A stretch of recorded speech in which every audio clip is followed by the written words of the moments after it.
ఇప్పుడు 1,00,000 మందిగా ఎమ్మెల్యేలు గాని, మన ప్రజలు గాని, సోషల్ మీడియాల మీద 1,00,000 కేసుల దాకా పెట్టారు గదా!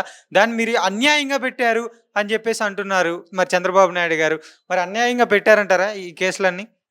ఏవండి, అన్యాయంగా పెట్టారో లేదో ఒకసారి మీరు మీడియా మిత్రులు మీరు ఒక 6 నెలల కింద 3 నెలలు వెనక్కి వెళ్ళి మీరు ఆలోచించుకోండి. మీరు కూడా ఒక మైనారిటీ అని మహిళలు లేరు, ఎస్సీ మహిళ అని లేదు, ఒక బీసీ మహిళ అని లేదు. అంటే క్యాస్ట్ గురించి ఇక చెప్పట్లేదండి, ఏ క్యాస్ట్కి సంబంధం లేకుండా. బట్ నేను ఒక మైనారిటీ మహిళని, నా మీద ఎన్ని కేసులు పెట్టారు?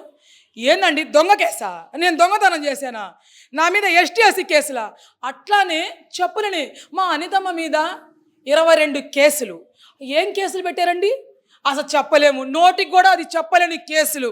వాళ్ళు ఇష్టం వచ్చినట్టు కేసులు, సోషల్ మీడియా దాడులు ఏ రకంగా చేశారంటే, అవునండి, ఇవాళ ఎమ్మెల్యేలు ఇళ్లల్లో ఉన్నా కూడా వాళ్ళు బయటికి రాపోయినా కూడా అన్యాయంతో కేసులు. చంద్రబాబు నాయుడు గారి మీదే కేసులు పెట్టారండి, లోకేష్ మీద కేసులు పెట్టారండి. ఎన్ని కేసులు? లోకేష్ బాబు మీద 22 కేసులు. ఆయన హత్యలు చేశాడంట, 420 కేసులంట, ఏదో ఏంటో వాళ్ళకి రకరకాలు వాళ్ళు నచ్చినట్టు కేసులు పెట్టారు. 1,00,000 మందికి పైనే బాధ్యతలు ఉన్నారు.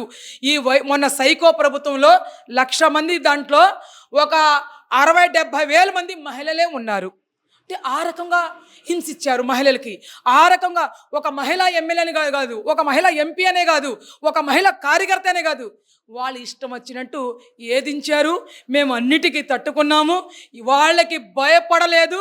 భయపడకుండా ఇలా ఎండే కూటమితో 164 సీట్లు తెచ్చుకున్న ఘనత ఈ తెలుగుదేశం పార్టీలో ఉన్న కార్యకర్తలదని చెప్తున్నాను. మేడం, ఇప్పుడు మన హోమ్ అనిత గారి గురించి ఏం చెప్తారు మేడం అసలు మీరు చెప్పాలంటే? నిజంగా అనితమ్మ గురించి మాట్లాడాలి అంటే ఒక గర్వంగా చెప్పుకోవచ్చు.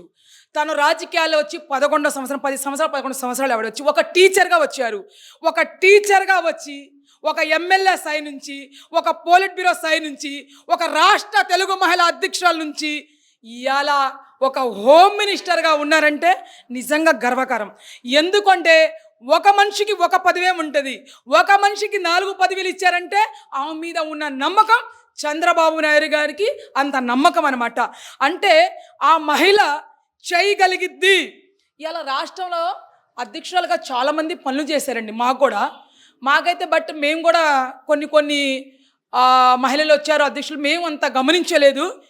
రాష్ట్ర తెలుగు మహిళా అధ్యక్షురాలంటే అనిత అంటే తెలుగు మహిళా అధ్యక్షురాలు అని తెలుసు. ఆ రకంగానే అనిత గురించి ఒక అధ్యక్షురాలు పదవి, ఒక పోలిట్ బ్యూరో పదవి, ఒక ఎమ్మెల్యే పదవి, ఈ 3 పదవులతో ఇలా ఒక హోమ్ మినిస్టర్ అంటే మహిళకి ఎంత గర్వకారం. ఒక దళిత బిడ్డకి ఎక్కడో ఒక హోంలో కూర్చోబెట్టారంటే అది సామాన్యమైన మాట కాదు. మహిళలకి పెద్ద పీట వేసే పార్టీ ఏదైనా ఉందంటే తెలుగుదేశం పార్టీ అని నిర్ణయిస్తున్నాం. అంటే ఇప్పుడు పెద్దిరెడ్డి గారికి, చంద్రబాబు నాయుడు గారికి ఏదో స్కూల్ లైఫ్‌లో గాని, కాలేజీ లైఫ్‌లో గొడవలు ఉన్నాయని చెప్పేసి జగన్మోహన్ రెడ్డి గారు చెబుతున్నారు. అన్యాయంగా కేసుల్లోకి పెద్దిరెడ్డి గారిని లాగుతున్నారని చెప్పి జగన్మోహన్ రెడ్డి గారు చెప్తున్నారు కదా! దాన్ని మీరు ఎలా చూస్తున్నారు? పెద్దిరెడ్డి గారికిను చంద్రబాబు నాయుడుకి స్కూల్లో నుంచి తగాదాలు ఉంటే చంద్రబాబు నాయుడు గారు 3 సార్లు ముఖ్యమంత్రిగా ఉన్నారు, 3 సార్లు ప్రతిపక్ష నాయకుడిగా ఉన్నారు. 3 సార్లు ముఖ్యమంత్రిగా ఉన్నప్పుడు పెద్దిరెడ్డి మీద ఎందుకు వెళ్ళలేదు? ఎందుకు ఇది చేయలేదు? ఈ 5 సంవత్సరాల్లో పెద్దిరెడ్డి చేసిన అరాచకాలు, పెద్దిరెడ్డి చేసిన హత్యలు, పెద్దిరెడ్డి చేసిన గుండాయిజం ఏ రకంగా చేశాడో మొన్న ఏ ఊర్లో మదన్పల్లిలో ఒక ఆఫీస్లో ఫైల్స్ అన్ని ఏ రకంగా కాలిపోయినాయండి? ఎవరు కాల్చారండి? పెద్దిరెడ్డికి 1000 కోట్లకి సంబంధించిన ఆస్తి అంటే భూ కబ్జా కాగితాలన్నీ కూడా బయట పడతాయని అది కాల్పించారు. ఇలా సైకో చెప్తున్నాడంటే సైకో గురించి మీరు ఎట్లా మాట్లాడుతున్నారండి? సైకో 1,00,000 కోట్ల అవినీతి పరుడు, 18 నెలలు చిప్పకూడు తినొచ్చినవాడు, పక్కనవాడు మన ల్యాండ్ మాఫియా వాడు, హత్య చేసిన వాడు, డోర్ డెలివరీ పంపించి హత్యలు చేసేసి, దళిత బిడ్డలకి హత్యలు చేసేసి డోర్ డెలివరీ పంపించిన వాళ్ళకి ఎర్రచందనం వాడికి ఎదురు పెట్టుకొని వాడు ఏం మాట్లాడతాడండి? అదే మాట్లాడేది. మరి వాళ్ళకి దాచిపెట్టుకోకపోతే, వాళ్ళకి ఏదో మంచివాడని చెప్పుకోకపోతే చెడ్డోడని చెప్పుకుంటాడా? ఆడు చెడ్డోడు అనేది ప్రజలకి తెలుసు కాబట్టే ఆ చెడ్డతనం బయట తరమేశారు. ఇవాళ స్కూల్ కక్ష గొడవలు, లిక్కర్ వేసుకున్నప్పుడు గొడవలు. అరే సైకో, ఈ మాటలు పక్కన పెట్టేసేయి, నీ మాటలు వినటానికి ఎవరు పిచ్చోళ్ళు లేరురా సైకో.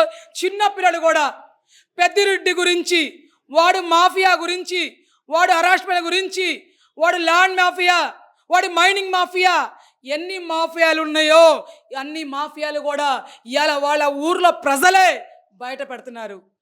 నువ్వు గమనించు.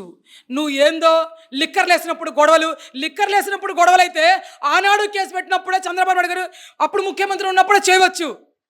మీలాగా సైకో ముఖ్యమంత్రి లాగా మా నారా చంద్రబాబు నాయుడు గారు కాదు. నీకేందంటే నువ్వు 5 ఏళ్లలో చేసింది, నీకు మొన్న కూడా చెప్పాము, నీ పాలనలో ల్యాండ్ మాఫియా, భూ కబ్జా, అమ్మాయిలు కబ్జాలు, అమ్మాయిలు వివచారాలు, ఈ 4-5 తప్ప మీరు చేసింది ఏది లేదు పాలన. ఈ 5 ఏళ్లలో మీరు చేసిన పాలనంతా కూడా ప్రజలు బయటికి తోలుతున్నారు. ప్రజలంతా కూడా ఇవాళ నిజంగా మన లోకేష్ బాబు దగ్గరికి వస్తున్నారు జనం, ప్రజలంతా కూడా ఇంతంత ఫైల్స్ తీసుకుని వస్తున్నారు. ఏంటంటే మా స్థలం వాళ్ళు కబ్జా చేశారు, మా పొలం వాళ్ళు కబ్జా చేశారు, మా ఇల్లు వాళ్ళు కబ్జా చేశారు, ఇదే గోల. మా అమ్మాయిని వాళ్ళు రేప్ చేసి చంపారు, మా అమ్మాయిని వాళ్ళు చంపేశారు. రెండో మాట లేదు. ఈ గంజాయి వాళ్ళకి, ఈ భూ కబ్జా వాళ్ళకి, ఈ శాండింగ్ మాఫియా వాళ్ళకి, ఈ ల్యాండ్ మాఫియా వాళ్ళకి నువ్వు పెంచి పోషించింది ఈ 5 సంవత్సరాల్లో ఇదే నీ పాలన. నీ పాలన గురించి నువ్వు 5 ఏళ్లలో ఏం చేసిందంతా కూడా ఇప్పుడు త్వరలోనే కోర్టు నీకు ముట్టికాయలేసి కోర్టే నీకు పరిష్కారం చేసిద్ది.